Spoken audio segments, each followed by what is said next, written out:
नमस्कार, स्वागत है आप सभी का। मैं हूं आपके साथ आकांक्षा राजपूत। आज विश्व होम्योपैथी दिवस है। दुनिया भर के कई देशों में मरीजों का इलाज आज भी होम्योपैथी से किया जा रहा है। होम्योपैथी पद्धति जहां कोई नुकसान नहीं करती है, वहीं इसकी दवाओं की लागत भी बहुत ज्यादा नहीं होती। आजकल कई जटिल बीमारियों से पीड़ित मरीजों का होम्योपैथी से इलाज किया जा रहा है। आपने सुना ही होगा कि होम्योपैथी से जटिल रोग को भी जड़ से मिटाया जा सकता है। इसी विषय पर बात करने के लिए आज हमारे साथ हैं होम्योपैथी के जाने माने डॉक्टर और आयुष मंत्रालय के केंद्रीय होम्योपैथिक अनुसंधान परिषद के सदस्य डॉक्टर ए.के. द्विवेदी। डॉक्टर साहब, स्वागत है आपका हमारे इस खास शो में। चर्चा को आगे बढ़ाएंगे, लेकिन उससे पहले नमस्कार, धन्यवाद। होम्योपैथी का इलाज ले चुके कुछ लोगों की प्रतिक्रिया को आप सुनिए। पोस्टेज की समस्या थी, इसलिए मैं डॉक्टर साहब एन.के. द्विवेदी जी के इलाज चल रहा है। 1 महीने से विगत मेरे को इलाज चला और पोस्टेज में काफ़ी मेरे को आराम हुआ और पूर्णतः से पोस्टेज खत्म हो गया 1 महीने के अंदर अंदर। और होम्योपैथिक इलाज करवाना चाहिए, मेरी तो ये राय है।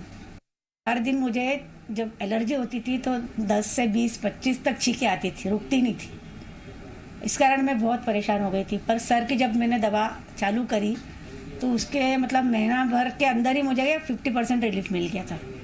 और फिर धीरे मैंने सर की दवाई करीबन 1.5 साल तक कंटिन्यू रखी और अब दवाई बंद करके भी मुझे 2 साल होने आए, पर वो प्रॉब्लम मुझे अभी तक फिर नहीं हुआ है। मैं सभी से यही करूँगी कि किसी भी प्रॉब्लम में आप ये ना सोचें कि ये समस्या खूब बड़ी है।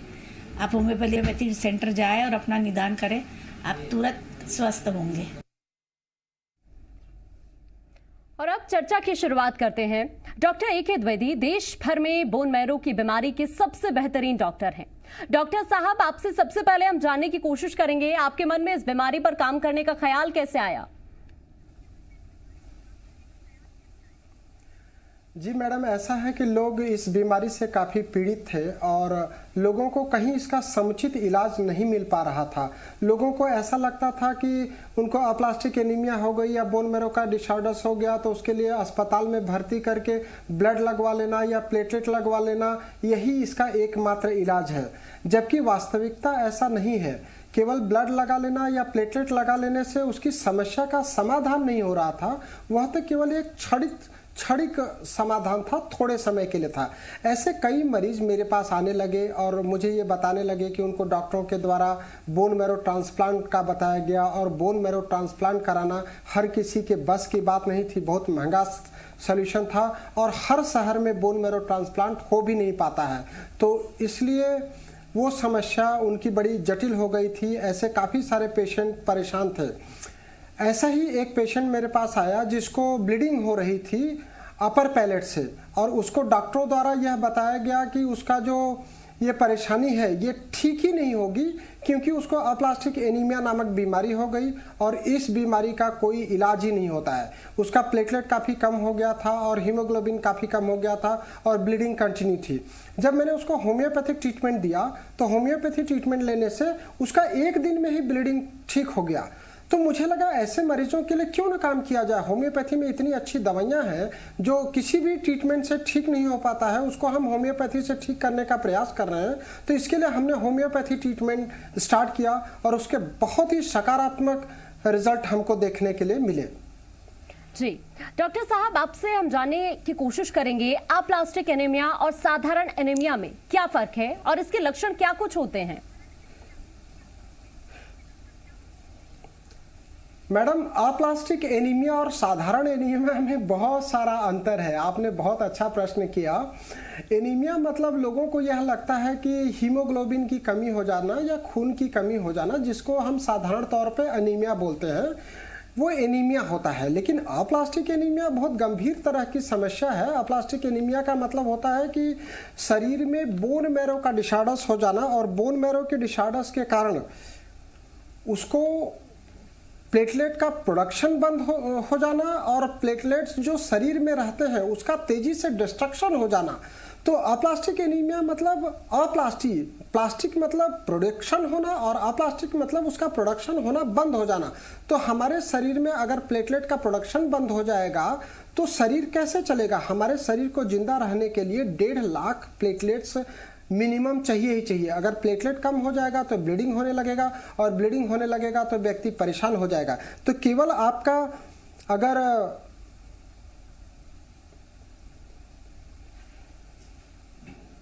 खून कम हो जाता है, हीमोग्लोबिन कम हो जाता है, तो उसको हम एनीमिया कहते हैं। और अगर हीमोग्लोबिन के साथ साथ प्लेटलेट्स की कमी हो जाना, या आरबीसी की कमी हो जाना, या डब्ल्यूबीसी की कमी हो जाना, अगर तीनों सेल्स की कमी हो जाती है तो उसको हम पैनसाइटोपेनिया बोलते हैं।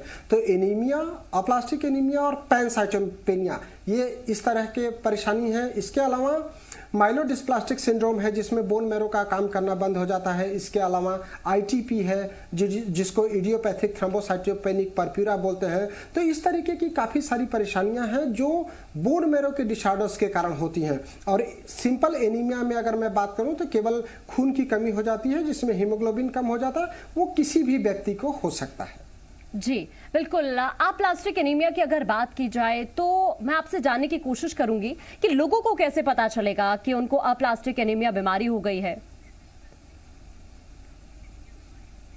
जी, लोगों को कैसे पता चलेगा, ये तो बहुत ही बढ़िया प्रश्न है। लोगों को इस तरीके से पता चलेगा कि अगर उनको उनका दैनिक कार्य करते हुए जो डेली रूटीन का कार्य है वो कर रहे हैं, और उसके साथ साथ उनको कमजोरी हो रही है, थकान आ रहा है, दम भर रहा है, श्वास लेने में परेशानी हो रही है, या अपना काम करते हुए वो बहुत ज़्यादा थक जा रहे हैं, बीमार पड़ जा रहे हैं, बार बार बुखार आ जा रहा है, तो उनको डॉक्टर के पास जाना पड़ेगा, जाँच कराना पड़ेगा। बहुत ही सिंपल सी जाँच है, CBC, कंप्लीट ब्लड काउंट, जिसमें हम जब जांच कराते हैं तो उसमें हीमोग्लोबिन, प्लेटलेट्स, आरबीसी, डब्ल्यूबीसी सारा दिख जाता है। जब हम पाते हैं कि प्लेटलेट्स कम हो गया तो उसके बाद और दूसरी जांच है जिसमें बोन मैरो टेस्टिंग होती है। बोन मैरो टेस्टिंग से ही पता चलेगा कि ये बीमारी अप्लास्टिक एनीमिया है या दूसरी कोई समस्या है। अगर हमारे आरबीसी, डब्ल्यूबीसी और प्लेटलेट्स नॉर्मल है, केवल हीमोग्लोबिन कम हुआ है, तो वो एनीमिया होता है।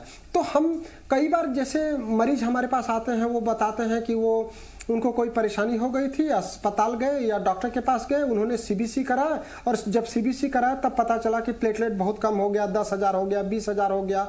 कहाँ मिनिमम जो रेंज है वो 1.5 लाख से 4 लाख है प्लेटलेट का, 1.5 लाख से 10,000 हो जाता है तब व्यक्ति को पता चलता है, वो भी एक्सीडेंटली जांच में।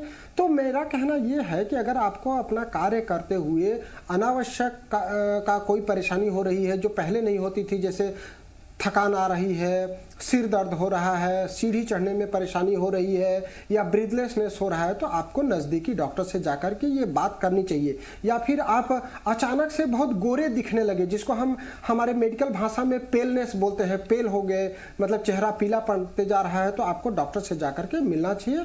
और CBC जांच से पता चल सकता है कि प्लेटलेट नॉर्मल है या नहीं है। कई बार पेशेंट हमारे पास आते हैं, वो बताते हैं कि उनको पीलिया हो गया था।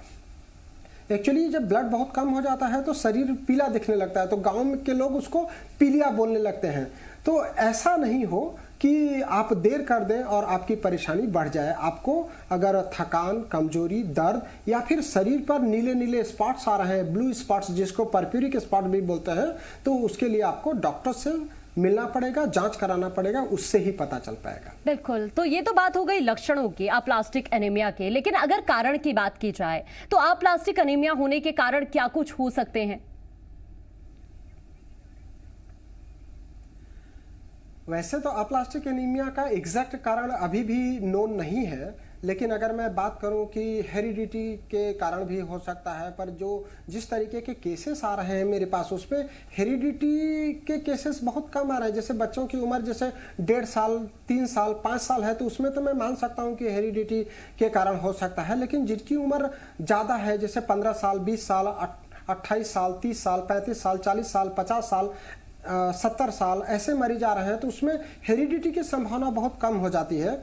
अगर मैं फीमेल्स की बात करूं तो फीमेल्स में जो परेशानी हो रही है, उनका बहुत प्रोलॉन्ग मेंस्ट्रुएशन, बहुत लंबा ब्लीडिंग होना मेंसेस के समय। कई लोग बताते हैं कि उनको 15 दिन ब्लीडिंग होता है, कई लोग बताते हैं कि उनको महीने भर ब्लीडिंग होता है। कंटिन्यूअस ब्लीडिंग की मैं बात कर रहा हूँ। कई पेशेंट आती हैं महिलाएं जो बताती हैं कि उनको 6 महीने तक प्रोलॉन्ग ब्लीडिंग होता ही रहा और कोई भी दवाई से बंद नहीं हुआ। तो इतना ब्लीडिंग होगा तो बोन मैरो आपका सप्रेस हो जाएगा, बोन मैरो काम करना बंद हो जाएगा, उससे परेशानी हो जाती है। अगर मैं छोटे बच्चों की बात करूं तो छोटे बच्चों में जिनको एपिस्टेक्सिस होती है, नाक से ब्लीडिंग आती है, वो एक रीज़न बनता है। कंटिन्यूअस नाक से ब्लीडिंग होती है और उनको समझा दिया जाता है कि जब ये बच्चा बड़ा होगा तो अपने आप ही ये समस्या खत्म हो जाएगी। अपने आप वो समस्या खत्म नहीं होती है, तो वो एक बीमारी का कारण बनता है। ऐसे ही अगर मैं बुजुर्गों में बात करूं, जो उम्र दराज लोग हैं, उनको कॉन्स्टिपेशन रहता है। कॉन्स्टिपेशन से ब्लीडिंग पाइल हो जाती है और ब्लीडिंग पाइल से वो ब्लड धीरे धीरे स्टूल में जाते रहता है और व्यक्ति को पता नहीं चलता है। तो जब लंबे समय तक ब्लड जाता रहेगा तो उससे भी हमारा बोन मैरो सप्रेस हो जाएगा। इसके अलावा अगर मैं बात करूं तो कैंसर का जो ट्रीटमेंट लेते रहते हैं, जिनमें रेडियोथेरापी, कीमोथेरापी लेते हैं, तो कुछ ड्रग्स के साइड इफेक्ट्स के कारण भी बोन मैरो सप्रेस हो जाता है और प्लेटलेट की कमी हो जाती है। इसी तरीके से गांव के जो मरीज आते हैं वो बताते हैं कि उनको 15 दिन 1.5 महीने बुखार था, बुखार का स्ट्रांग दवाई ले लिया या इंजेक्शन लगा लिया या मलेरिया हुआ था उसका दवाई खा लिया, उसके कारण उनको परेशानी हो जा रही है। ऐसे ही अगर मैं बात करूं तो कई मरीज आते हैं जो त्वचा रोगों से पीड़ित रहते हैं, स्किन की दवाई खा लेते हैं, उनको स्टेरॉइड डॉक्टर थोड़े समय के लिए लिखता है लेकिन वो उसी को लंबे समय तक खाते रहते हैं। इसी तरीके से जो जॉइंट्स पेन के पेशेंट्स हैं, जॉइंट्स पेन के लिए पेन किलर बहुत ज़्यादा खाते रहते हैं, उससे भी परेशानी होती चली जा रही है। तो कहने का मतलब ये है कि कोई भी ट्रीटमेंट आप सेल्फ मेडिकेशन के तौर पे नहीं लीजिए। अगर बुखार आता है तो डॉक्टर को दिखा करके ही दवाई का सेवन करिए। जितने दिन डॉक्टर बोलता है उतने दिन ही दवाई का सेवन करिए। अपने मर्जी से न तो बुखार का ट्रीटमेंट लीजिए, न स्किन का कोई ट्रीटमेंट लीजिए, न ज्वाइंट पेन का ट्रीटमेंट लीजिए। लोग शौकिया तौर पर ट्रीटमेंट लेते रहते हैं। डॉक्टर 5 दिन का लिखता है, उनको 5 दिन में ठीक हो जाते हैं, फिर थोड़े दिन बाद वही परेशानी होती है, फिर दवाई खा लेते हैं। तो ऐसे लोगों में ये परेशानी बढ़ जाती है। इसी तरीके से मेरे पास दिल्ली साइड से काफ़ी पेशेंट आते हैं, बिहार साइड के काफ़ी पेशेंट आते हैं जो बताते हैं कि वो कोचिंग करने के लिए दिल्ली चले गए थे IAS PCS की, और खाने को नहीं मिलता था तो थोड़ा बहुत कुछ भी ब्रेड वगैरह खा करके और पढ़ाई में लग जाते थे। तो जब हाइजीनिक डाइट नहीं लेंगे जिसमें प्रोटीन और आयरन की मात्रा नहीं होगी तो वो भी अप्लास्टिक एनीमिया का कारण बन सकता है। तो डाइटेटरी डेफिशिएंसी भी उसके लिए कारण हो सकती है और ब्लीडिंग भी उसके लिए कारण हो सकती है। और इसके अलावा जो इडियोपैथिक है, जो मालूम ही नहीं है मेडिकल साइंस को, वो भी एक कारण हो सकता है। तो आप अनावश्यक ड्रग्स लेने से बचें। कोई भी दवाई अपने मर्जी से नहीं लें। ऐसे कई सारे आते हैं जो बहुत लंबे समय से सिगरेट स्मोकिंग कर रहे हैं। कई लोग आते हैं कि अल्कोहल बहुत दिन पी लिया, बहुत ज़्यादा मात्रा में। तो इस तरीके की जो चीज़ें हैं उससे भी अप्लास्टिक एनीमिया देखने को काफ़ी मिल रहा है।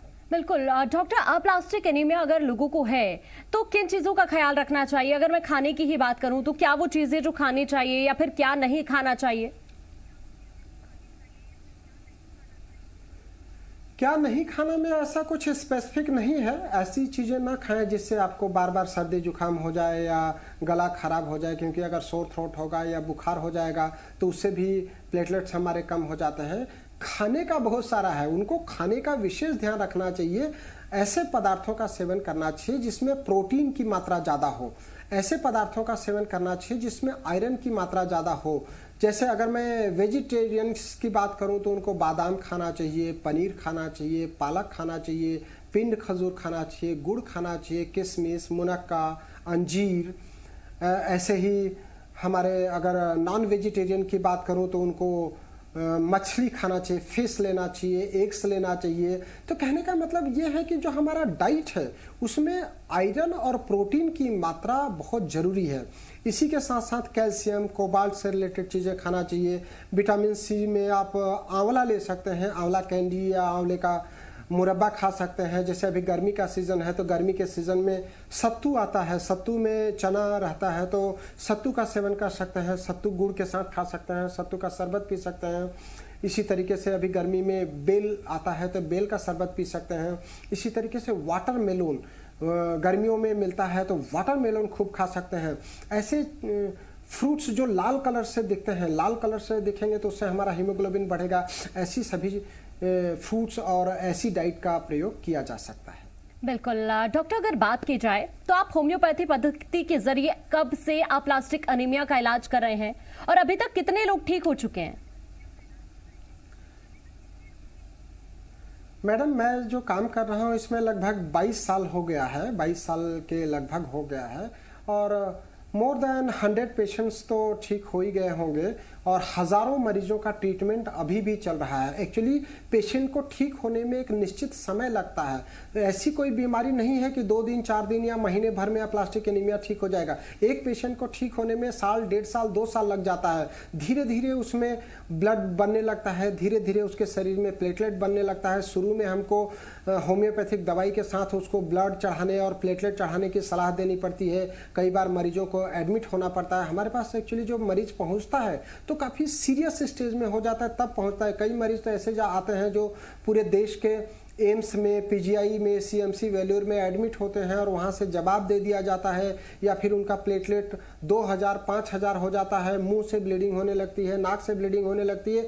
उस कंडीशन में हमारे पास पहुँचते हैं। तो ऐसे कंडीशन में जब पेशेंट आते हैं तो मेरी सलाह रहती है उनको कि आप अस्पताल में एडमिट करते हुए ही होम्योपैथिक दवाइयों का सेवन करें। और अस्पताल में एडमिट करते हुए ही जब उनको होम्योपैथिक दवाई दी जाती है तो धीरे धीरे उनका जो ब्लीडिंग है वो कम होने लगता है। जब ब्लीडिंग कम हो जाएगा तो आधी समस्या हमारी ऐसे ही सॉल्व हो जाती है, क्योंकि रोज ब्लड चढ़ाएगा, रोज ब्लीडिंग हो जाती है प्लेटलेट की कमी के कारण, जो जल्दी रुकता नहीं है। जैसे ही ब्लीडिंग रुक जाती है तो होम्योपैथिक दवाइयाँ और ज़्यादा अच्छा उसको काम करती है और धीरे धीरे उसकी परेशानी कम होने लगती है। और काफ़ी सारे ऐसे पेशेंट्स हैं जो नॉर्मल जीवन व्यतीत कर रहे हैं, ठीक होने के बाद न तो होम्योपैथी दवाई ले रहे हैं, न कोई दूसरी चिकित्सा पद्धति की दवाइयां ले रहे हैं और अपना जीवन यापन पूरी तरह से नॉर्मल जी पा रहे हैं। ऐसे मरीज ठीक हो गए जिनको डॉक्टर ने बोला था कि आप शादी ही मत करिए, तो आज वो भी एकदम ठीक हो गए हैं, शादी हो गई, बच्चे हो गए। ऐसे पेशेंट्स हैं। बॉम्बे में एक पेशेंट थी जो फिल्म मेकर की फिल्म जो बनाते हैं आर्टिस्ट, उनका मेकअप आर्टिस्ट थी, तो उसको डॉक्टर ने बोल दिया था कि आप 6 महीने से ज़्यादा जिंदा ही नहीं रहेंगे। आज उसको ठीक हुए 2 साल हो गया और मुझसे कांटेक्ट में भी हैं उसके घर के लोग। कोई परेशानी नहीं है, किसी भी प्रकार की कोई ब्लीडिंग नहीं है। तो ठीक होने में थोड़ा समय लगता है। बहुत सारे पेशेंट ऐसे हैं जो ठीक हो गए और पूरी तरह से अपना नॉर्मल जीवन यापन कर रहे हैं और किसी भी प्रकार की दवाइयों की अब उनको ज़रूरत भी नहीं पड़ रही। डॉक्टर साहब, जानना चाहेंगे कि अप्लास्टिक एनीमिया के इलाज में लगभग कितना समय लग जाता है और खर्च कितना आता है? अभी मैंने बताया था आपको कि अप्लास्टिक एनीमिया में ट्रीटमेंट में काफ़ी समय लगता है। ट्रीटमेंट जो है डिसीज़ के स्टेज और एज के ऊपर भी निर्भर करता है। वो किस उम्र का मरीज है, उस पर दवाई कैसा सूट करेगी, जब उसके शरीर में जाएगा उस पर ही डिसाइड होता है। उसके बोन मैरो पर दवाई कितना सूट होगी उसके ऊपर बहुत ज़्यादा डिपेंड करता है। एक्चुअली हमारे शरीर में बोन मैरो होता है और बोन मैरो का जो प्रोडक्शन है उसमें रेड बोन मैरो और येलो बोन मैरो होता है। तो रेड बोन मैरो का जो प्रोडक्शन होता है वो 20 साल से 40 साल में काफ़ी अच्छा होता है, लेकिन 40 साल के बाद रेड बोन मैरो कम होते चले जाता है और उसकी जगह हड्डियों में येलो बोन मैरो हो जाता है। तो जैसे उम्र ज़्यादा रहेगी तो समय ज़्यादा लगेगा। कम उम्र का मरीज है तो वो जल्दी ठीक हो सकता है। और खर्च की अगर मैं बात करूं तो खर्च बहुत कम लगता है। अगर मरीज को महीने में 8 बार या 4 बार ब्लड और प्लेटलेट चढ़ाना पड़ा तो अस्पताल में जितना 1 बार 2 बार का ब्लड चढ़ाने का खर्चा लग जाता है उतने में तो उसको महीने भर की होम्योपैथी दवाई आ जाती है। तो खर्च अगर दूसरी चिकित्सा पद्धतियों की तुलना में बात करें तो बहुत ही कम लगता है। हालांकि बीमारी गंभीर है, दवाइयों की मात्रा बहुत ज़्यादा लगती है तो थोड़ा चार्जेस तो लगता है। आजकल कंपनियों ने काफ़ी ज़्यादा चार्जेस बढ़ा दिया है। होम्योपैथी में भी काफ़ी महंगी दवाइयाँ आने लगी और कोरोना के बाद तो और भी कंपनियों ने चार्जेस बढ़ा दिया, तो थोड़ा सा चार्जेस तो लग सकता है। बिल्कुल। तो ये बात हो गई खर्च की और समय की। तो क्या अप्लास्टिक एनीमिया ठीक होने के बाद भी दोबारा हो सकता है? क्योंकि आम लोगों के जहन में भी ये सवाल कई बार उठता है। ऐसा कोई केस देखने को तो अभी नहीं आया। मेरे जितने भी केस थे 20 साल पहले भी जो ठीक हो चुके हैं वो भी हमारे कांटेक्ट में है। मतलब 20 साल का मेरे पास डाटा है और सारा जो केसेस हैं वो यूट्यूब पे भी डले हुए हैं। उन पेशेंट्सों की लाइव जो रिकॉर्डिंग है वो हमारे यूट्यूब चैनल पे है। Doctor A K. द्विवेदी होम्योपैथी पर जा करके कोई भी यूट्यूब पर देख सकता है। Doctor A K. द्विवेदी इंदौर या डॉक्टर ए.के. द्विवेदी होम्योपैथी पर जा करके यूट्यूब पर देख सकता है। काफ़ी सारे पेशेंट जो ठीक हो गए हैं, जिन्होंने रेगुलर दवाई लिया है और हमारे सलाह के बाद बंद किया है। कई मरीज तो क्या करते हैं कि दवाई थोड़े दिन खाते हैं, जब अच्छा लगने लगता है तो बीच में ही छोड़ देते हैं। पूरी तरह से वो ठीक हुए नहीं रहते हैं और बीच में गैप मार देते हैं या छोड़ देते हैं। तो उनको हो सकता है, अगर आप प्रॉपर ट्रीटमेंट नहीं लेंगे तो बार बार होता रहेगा। तो आपको सबसे ज़्यादा ज़रूरी है कि ट्रीटमेंट कब तक लेना है और डॉक्टर सलाह के बाद ही उसको ग्रेजुअली बंद करना है। अगर आप सडनली बंद कर देंगे तो वापस हो जाएगा। तो गंभीर बीमारी है, उसमें थोड़ा समय लगता है, थोड़ा धैर्य की ज़रूरत होता है। मैं लोगों को ये संदेश देना चाहता हूँ आपके माध्यम से कि आप तुरंत दवाई का प्रयोग बंद नहीं करें। जब आपका प्लेटलेट काउंट 1.5 लाख आ जाए, 1.5 लाख से ऊपर आ जाए, 1.5 लाख से ऊपर आने के बाद भी 4-6 महीने दवाई लेना चाहिए। एक रिपोर्ट से आप खुश हो सकते हैं, लेकिन एक रिपोर्ट के आधार पर दवाई नहीं बंद की जा सकती है। मैं मरीजों को समझाता हूं कि मुझे 8, 10, 15 रिपोर्ट चाहिए जिसमें 1.5 लाख से ऊपर का प्लेटलेट हो, तभी धीरे धीरे दवाई का डोजेस बंद किया जाता है। तो अगर प्रॉपर तरीके से उसका ट्रीटमेंट हुआ है और कंप्लीट ट्रीटमेंट हुआ है जिसमें डॉक्टरी सलाह से उसने ट्रीटमेंट बंद किया है, तो मुझे ऐसा देखने को तो नहीं मिला।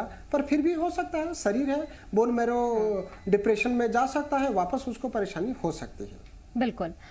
डॉक्टर, सिर्फ देश भर से ही नहीं, आपके पास विदेशों से भी मरीज आते हैं। देखा जाए तो आप एक तरह से बहुत बड़ी समाज सेवा का ये काम कर रहे हैं। जी, विदेशों से काफ़ी सारे पेशेंट आते हैं मेरे पास। दुबई से आते हैं, सिंगापुर से आते हैं, यूके से आते हैं, कनाडा के भी काफ़ी लोग फ़ोन पर चर्चा करते हैं। और अभी लॉकडाउन के बाद भी मेरे पास बांग्लादेश, नेपाल से, मतलब भारत के लगे हुए बॉर्डर के लोग इंदौर आ करके ट्रीटमेंट लेकर के गए। तो ऐसा बीमारी ही है ना, इसका कहीं इलाज नहीं है और हम प्रयास कर रहे हैं। तो विदेशों से भी पेशेंट आते हैं, हमसे जो उनके लिए हो सकता है हम कर रहे हैं। और मैं चाहूँगा कि भारत में भी अप्लास्टिक एनीमिया जैसी गंभीर बीमारी के लिए भारत सरकार या आयुष मंत्रालय एक रिसर्च सेंटर स्थापित करे। मैंने कई बार लेटर लिखा प्रधानमंत्री को और आयुष मंत्री को कि इंदौर में इस बीमारी का रिसर्च सेंटर स्थापित किया जाए और होम्योपैथी से ट्रीटमेंट किया जाए। मैं कई बार जेपी नड्डा जी जब हेल्थ मिनिस्टर थे तो उनसे भी बात किया था कि एम्स के काफ़ी मेरे पेशेंट आते हैं, तो एम्स में ही होम्योपैथी ट्रीटमेंट उनको साथ में दिया जाए। लोगों में ये गलत भावना है, गलत संदेश है कि एलोपैथी दवाई के साथ होम्योपैथी नहीं ली जा सकती है। ऐसा नहीं है। मैं तो कई सारे पेशेंट आते हैं जिनको उनका एलोपैथिक ट्रीटमेंट चलने देता हूँ, साथ में होम्योपैथिक दवाई देता हूँ और बहुत अच्छा रिजल्ट आता है। कोई भी ट्रीटमेंट अगर कोई मरीज ले रहा है तो उसको तुरंत बंद नहीं किया जा सकता है। आज आप देखिए कोरोना के टाइम में सभी लोग इंटीग्रेटेड ट्रीटमेंट की बात कर रहे हैं। इंटीग्रेटेड और होलिस्टिक ट्रीटमेंट होम्योपैथी के बगैर संभव ही नहीं है। तो होम्योपैथिक ट्रीटमेंट जो है वो किसी भी अन्य ट्रीटमेंट के साथ भी दिया जा सकता है, उससे और बेहतर रिजल्ट मिलता है। मैं इंटीग्रेटेड ट्रीटमेंट पे काफ़ी सालों से काम कर रहा हूं। जैसे पेशेंटों को मैं ब्रीदिंग एक्सरसाइज बताता हूं, कुछ योग बताता हूं, प्राणायाम बताता हूं। अगर आपके शरीर में ऑक्सीजन, हीमोग्लोबिन और खून की कमी हो रही है, तो प्लेटलेट की कमी हो रही है, तो आपको कमजोरी लगता है, तो ब्रीदिंग एक्सरसाइज करना चाहिए। जितना ऑक्सीजन आपके शरीर में रहेगा उतना ताकत रहेगा। तो मैं लोगों को होम्योपैथिक ट्रीटमेंट के साथ साथ खान पान भी बताता हूँ, लोगों को यौगिक क्रियाएं कराता हूँ, ब्रीदिंग एक्सरसाइज कराता हूँ, जिससे वो और जल्दी ठीक हो पाते हैं। अन्य लोगों को, अन्य चिकित्सकों को भी ऐसा करना चाहिए। Doctor A K. द्विवेदी जी, बहुत शुक्रिया आपका। आप हमारे साथ जुड़े और होम्योपैथी को लेकर जो लोगों के जहन में भी सवाल थे, आपने उनका भी जवाब दिया। थैंक यू, धन्यवाद, नमस्कार। बिल्कुल। तो अभी आपने सुना डॉक्टर ए.के. द्विवेदी को, वो तमाम सवालों के जवाब देते हुए नजर आए जो कई बार होम्योपैथी दवाओं को लेकर आपके जहन में भी उठते हैं। और वाकई अब आपको भी जागरूक होने की जरूरत है, क्योंकि लोगों के मन में बहुत बार ये भी सवाल रहता है कि बहुत समय लग जाता है जब आप होम्योपैथी का इलाज लेते हैं। तो उन्हीं सवालों का जवाब दे रहे थे अभी डॉक्टर साहब। फिलहाल